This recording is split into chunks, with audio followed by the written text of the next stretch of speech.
जय जगन्नाथ सांग मैंने आज आम बनइबा अटा काकरा। आपन तो बहुत प्रकार पिठा बनाऊँच देखो। आज आम सहज उपाय केमी क्रिस्पी आ स्वादिष्ट लगे आम पिठा गोटे बनइबा। चलतु गोटे पाउल अटा नहीं आ कि गुड़ आ कि पान मधुरी आ दुईटी अलैच किसी गोलमरीच नहीं। तापर आम गोटे पैन नवा पैन गोटे कप पानी देदबा। पानी टी गरम हो गला आम से लुण दबा रखि पान मधुरी कि मिसई फुटापी छाड़ा।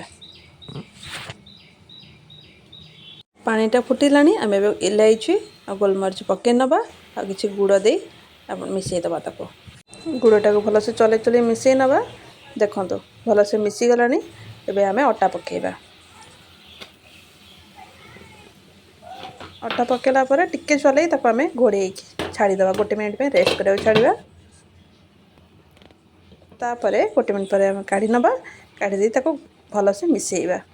तो गोली चलवा जेपर्यंत से भलसे पानी गुड़ा सोक कर न नहीं।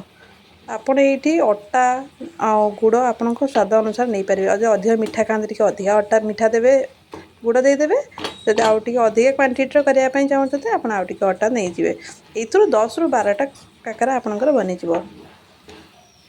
देखो भलसे गोल ने जमी कौन गंठी रही भलसे पकड़े होगला।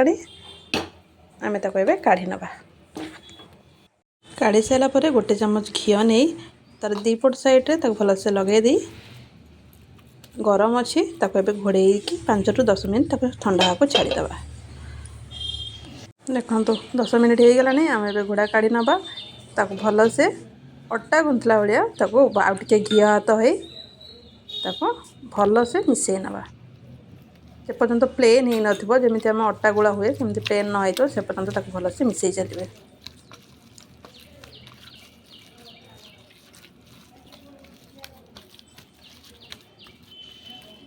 देखो देखो यहीपर चिकन हो गला अटा को आम गोटे गोटे गुड़ा कर नवा। आपण साइज अनुसार जब काकरा करुँच छोट छोट साइज आपन कले भल लगे गुड़ा करी भलसे गोल कर काकरा सेप देदेव।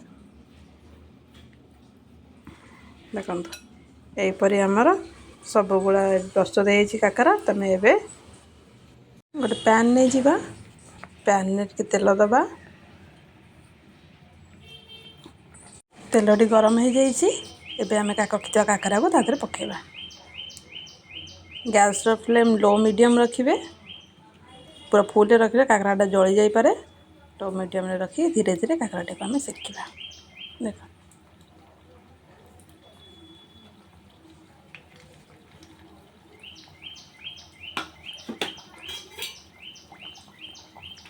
गोटे पट साइड हो गला आम एपट सेपट कर उल्टे नवा। गोटे गोटे धीरे धीरे उल्टेबे। देखो सब उल्टी गला।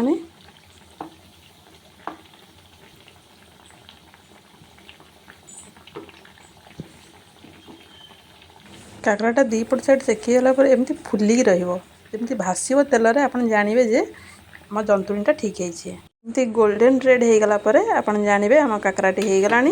एबे आम तेल बाहर कर नवा। काकराटी आमर रेडी हो। देखो के क्रिस्पी बनी। आपन भी घरे एमती बनातु खातु केमिति लगिला मो कमेंट माध्यम निश्चित जनातु। धन्यवाद।